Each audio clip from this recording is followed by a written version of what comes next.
Hello, I hope all are you good. Welcome back to another class. Today, let we start English chapter number 10. One Friday morning. Is it right to make fun of those who look different from you? है ना? अगर तुमसे कोई अलग दिखता है तो क्या तुम्हें उसका मजाक उड़ाना चाहिए? No. Okay, so read the story.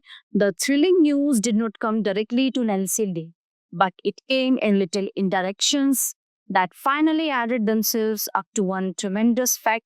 She had won the prize, but being a calm and quiet young lady, she did not say anything.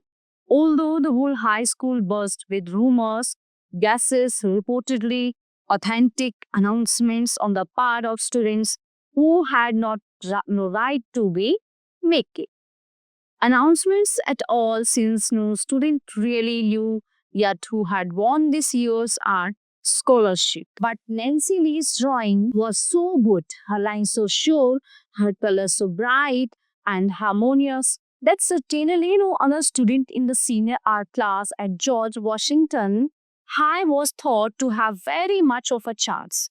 Yet you never could tell. Last year, nobody had expected Joe Williams to win the Artists Club scholarship with that funny modern stick watercolor he had done of the high level bridge. In fact, it was hard to make out there was a bridge until you had looked at the picture a long time. Still, Joe Williams got the prize was feted by the community's leading painters club, women, and society. Fox at a big banquet at the Park Rose Hotel and was now an award student in the art school, the city's only art school. एक बच्ची थी Nancy नाम की, उसकी drawing बहुत प्यारी drawing करती थी। वो उसका कलर करने का तरीका, उसकी एक लाइन, एक मार्जिन, मतलब इतना वंडरफुल होता था। Nancy Lee Johnson was a colored girl, a few years colored, यानी वो थोड़ी सी, मतलब उसका कलर ब्राउन ब्लैकिश थे। On to the south, वो साउथ की थी, but seldom did her high school classmates think of her as color. She was smart, pretty, and brown, and fitted in well with the life of the school. Okay, she stood high in scholarship, played a swell game of basketball, had taken part in the senior musical in a soft, well-written voice, and had never seemed to intrude or stand out except in plays at ways, so it was seldom even mentioned her color. Nancy Lee sometimes forgot she was colored herself. वो कई बार भूल जाती थी, है ना, अपने colour को वो कई बार भूल जाती थी. So she liked her classmates in her school. Particularly, she liked her art teacher, Miss Dietrich, the tall, red-haired woman who taught her law and order in doing things, and the beauty of working step by step until a job is done. A picture finished, a design created, or a block print carved out of nothing but an idea and a smooth square of linoleum, ink proofs made and finally put down on paper, clean, sharp, beautiful, individual, unlike any other in the world. Thus, making the paper have a meaning nobody else could give it except Nancy Lee. That was the wonderful thing about true creation. You made something nobody else on earth could make but you. Miss Dietrich was the kind of teacher who brought out the best in her students. है ना, उसकी art teacher थी और वो बहुत अच्छी थी. वो हर बच्चे के अंदर जो छुपा हुआ टैलेंट था उसको बाहर निकालना चाहती. But their own best nobody, not anybody else copied best. For anybody else's best great stroke, it might be even Michelangelo's, was worth enough to please Miss Dietrich, dealing with the creative impulses of young man and girl, living in an American city in the Middle West and being American. Nancy Lee was proud of being American, a Negro American with blood out of Africa a long time ago, too many generations back to count, but her parents had taught her the beauties of Africa, its strength, its soul, its mighty rivers, its early smelting of iron, its building of the pyramids, and its ancient and important civilizations. And Miss Dietrich had discovered for her the sharp and humorous lines of African sculpture, Benin, Congo, Mekong. Nancy Lee's father was a mail carrier, her mother a social worker in a city settlement house. Both parents had been to Negro colleges in the South, and her mother had gotten a further degree in social work from a northern university. Her parents were like most American, simple, ordinary people who had worked hard and steadily for their education. Now they were trying to make it easier for Nancy Lee to achieve learning than it had been for them. They would be very happy when they heard of the award to their daughter, yet Nancy did not tell them. To surprise them would be better, besides, there had been a promise. Casually, one day, Miss Tatrish asked Nancy Lee what color frame she thought would be best on her picture that had been the first inkling. Blue, Nancy Lee said. Although the picture had been entered in the Artist Club contest a month ago, Nancy did not hesitate in her choice of color for the possible frame. Since she should still see her picture clearly in her mind's eye, for that picture waiting for the blue frame had come out of her soul, her own life, and had bloomed into miraculous being with Miss Zaitrish's help. It was, she knew, the best watercolor she had painted in her 4 years as a high school student, and she was glad she had made something Miss Zaitrish like well enough to permit her to enter in the contest before she graduate. It was not a modernistic picture in the sense that you had to look at it a long time to understand what it meant. It was just a simple scene in the city park on a spring day with the trees still leaflessly lacy against the sky, the new grass fresh and green, a flag on a tall in the center, children playing, and an old Negro woman sitting on a bench with her head turned. A lot for on one picture, to be sure, but it was not there in heavy and final detail like a talent. Its charm was that everything was light and airy, happy like spring with a lot of blue sky, paper white clouds and air showing through. You could tell that the old Negro woman was looking at the flag and that the flag was proud in the spring breeze and that the breeze helped to make the children's dresses below as they play. Okay, so Miss Satrish had taught Nancy Lee how to paint spring people and a breeze on what was only a plain white piece or paper from the supply closet. But Miss Dietrich had not said make it like any other string people breeze over ever seen before. Okay, she let it remain Nancy Lee's own. That is how the old Negro woman happened to be there looking at the flag. For in her mind, the flag, the spring, and the woman formed a kind of triangle holding a dream Nancy Lee wanted to express. White stars on a blue field, spring children, ever growing life, and an old woman would the judges at the Artist Club like it. One wet rainy April afternoon, Miss O'Shea, the girl's vice principal, sent for Nancy Lee to stop by her office as school closed. So pupils without umbrellas or raincoats were clustered in doorways hoping to make it home between showers. Outside the skies were grey. Nancy Lee's thoughts were suddenly grey too. She did not think she had done anything wrong, yet that tight-light little note came in her throat just the same as she approached Miss O'Shea's door. Perhaps she had banged her locker too often and too hard. Perhaps the note in French she had written to Sally halfway across the study hall just for fun had never gotten to Sally but into Miss O'Shea's hands instead. Or maybe she was failing in some subject and wouldn't be allowed to graduate. Chemistry.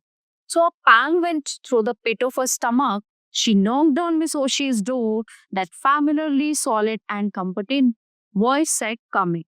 Miss O'Shea had a way of making you feel welcome even if you came to be expected.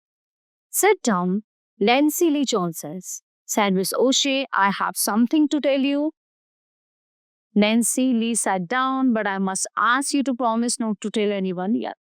"I want Miss O'Shea," Nancy Lee said, wondering what on earth the principal had to say to her. "You are about to graduate," Miss O'Shea said, "and we shall miss you. You have been an excellent student.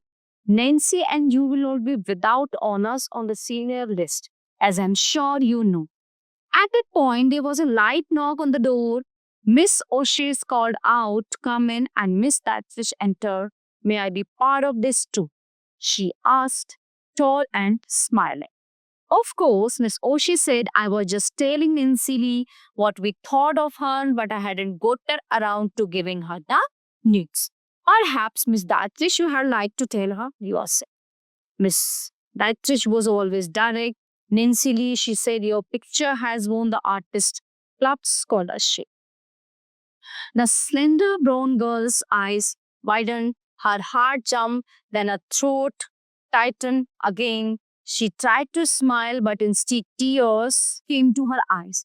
"Dear Nancy Lee," Miss O'Shea said, "we are so happy for you." The elderly white woman took her hand and shook it warmly, while Miss Thatfish beamed with pride.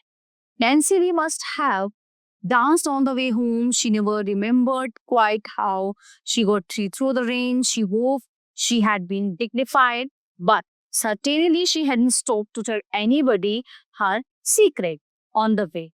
Raindrops smiled and tears mingled on her brown cheeks. She hoped her mother hadn't yet gotten home and that the house was empty. She wanted to have time to calm down and look natural before she had to see anyone. Okay? She didn't want to bursting with excitement, having a secret to contain. Miss O'Shea's calling her to the coffee had been in the nature of a preparation and a warning. The kind elderly vice principal said that did not believe in catching young ladies unawares. Even with honor, so she wished her to know about the coming award. In making acceptance speeches, she wanted her to be calm, prepared, not nervous, overcome, and frightened. So Nancy Lee was asked to think what she would say when the scholarship was conferred upon her a few days hence, both at the Friday morning high school assembly hour when the announcement would be made and at the evening banquet of the Artists Club. Nancy Lee promised the vice principal to think calmly about what she would say. Miss Dattridge had then asked for some facts about her parents. Her background and her lives and such material would probably be desired for the papers. Nancy Lee had told her how 6 years before they had come up from the deep south. Her father, having been successful in achieving a transfer from one post office to another. Okay, so I think he had gone south in order to give Nancy Lee a chance to go to school in the north. Now they live in a modest Negro neighborhood, well to see the best place when they came to town and had been saving to send Nancy Lee to art school in case she were permitted to enter. But the scholarship would help a great deal for they were not rich people. Now mother can have a new coat next winter, Nancy Lee thought, because my tuition will be covered for the first year. And once in art school, there are other scholarship I can bring. Dreams begin to dance, so her had plans and ambitions, beauty she would create for herself.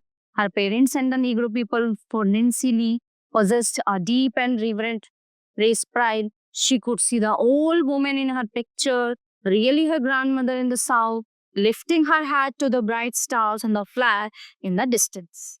A Negro in America, often hard discriminated against, something lynched, but always there were the stars on the blue body of the flag.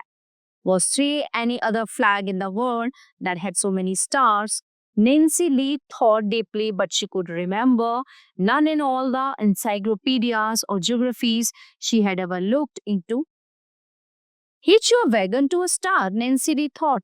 "Dancing home in the rain, who were our flag makers." Friday morning came, the morning when the world would know her high school world, the newspaper world, her mother and dad. Dad could not be there at the assembly to hear the announcement.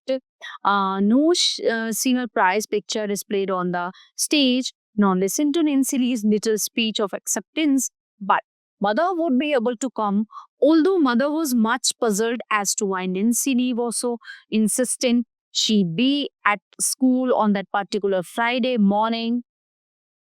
When something is happening, something new and fine, something that will change your very life, it is hard to go to sleep at night for thinking about it and hard to keep your heart from pounding or a strange little note of joy from gathering in your throat.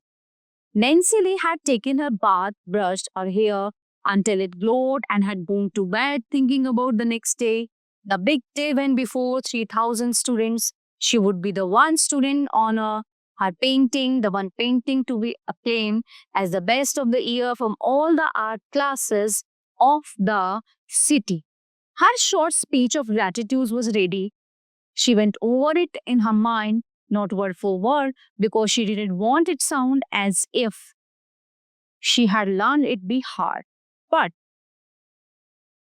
she let the thoughts flow simply and sincerely through her consciousness. Many times, when the president of the Artists Club presented her with the medal and scroll of the scholarship award, she would say, "Judges and members of the Artists Club, I want to thank you for this award that means so much to me personally and through me to my people, the colored people of the city, who sometimes are discouraged and bewildered, thinking that color and poverty are against them. I accept this award with gratitude and pride. Not for myself alone, but for my race that believes in American opportunity and American fairness and the bright stars in our flag. I'd hang Miss Titridge and the teachers who made it possible for me to have the knowledge and training that lie behind this honor you have conferred upon my big. When I came here from the South a few years ago, I was not sure how you would receive me. You received me well. You have given me a chance and helped me along the road I wanted to follow. I suppose the judges note that every week here at Assembly, the students of the school pledge allegiance to the flag. I shall try to be worthy of that pledge and of the health and friendship and understand of my fellow citizens of whatever race or creed, and of our American dream of liberty and justice for all." That would be her response before the students in the morning. How proud and happy the Negro peoples would be, perhaps almost as proud as they were of the one color star on the football team. Her mother would probably cry with happiness as Nancy Lee went to sleep dreaming of a wonderful tomorrow. The bright sunlight of an April morning woke her. There was breakfast with her parents, their half amused and puzzled faces across the table, wondering what could be the secret that made her eyes so bright. The swift walk to school, the clock in the tower, almost 900 of pupils streaming into the long, rambling old building that was the city's largest high school. The sudden quiet of the homeroom after the bell rang, then the teacher opening her record book to call the roll, but just before she began, she looked across the room until her eyes located Nancy Lee. "Nancy," she said, "Miss O'Shea would like to see you in her office, please." Nancy Lee rose and went out while the names were being called and the word present added its period to each name. Perhaps Nancy Lee thought the reporters from the papers had already come. Maybe they wanted to take her picture before assembly, which wasn't until 10 o'clock. So last year they had the photograph of the winner of the award in the morning papers as soon as the announcement had been made. Nancy Lee knocked at Miss O'Shea's door. "Come in." The vice principal stood at her desk. There was no one else in the room. It was very quiet. "Sit down, Nancy Lee," she said. Miss O'Shea did not smile. There was a long pause. The seconds went by slowly. "I do not know how to tell you what I have to say." The elderly woman began, her eyes on the papers on her desk. "I am indignant and ashamed for myself and for the city." Then she lifted her eyes and looked at Nancy Lee in the neat blue dress sitting there before her. "You are not to receive the scholarship this morning." Okay. Outside in the hall, the electric bells announcing the first period rang loud and interminably long. Miss O'Shea remained silent to the brown girl tree in the chair. The room grew suddenly smaller, smaller, smaller, and there was no air. She could not speak.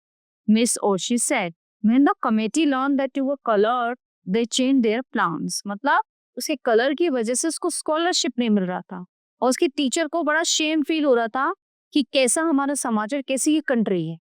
उसे सिर्फ उसके colour की वजह से, पढ़ने में बहुत अच्छी थी, ड्राइंग बहुत अच्छी करती।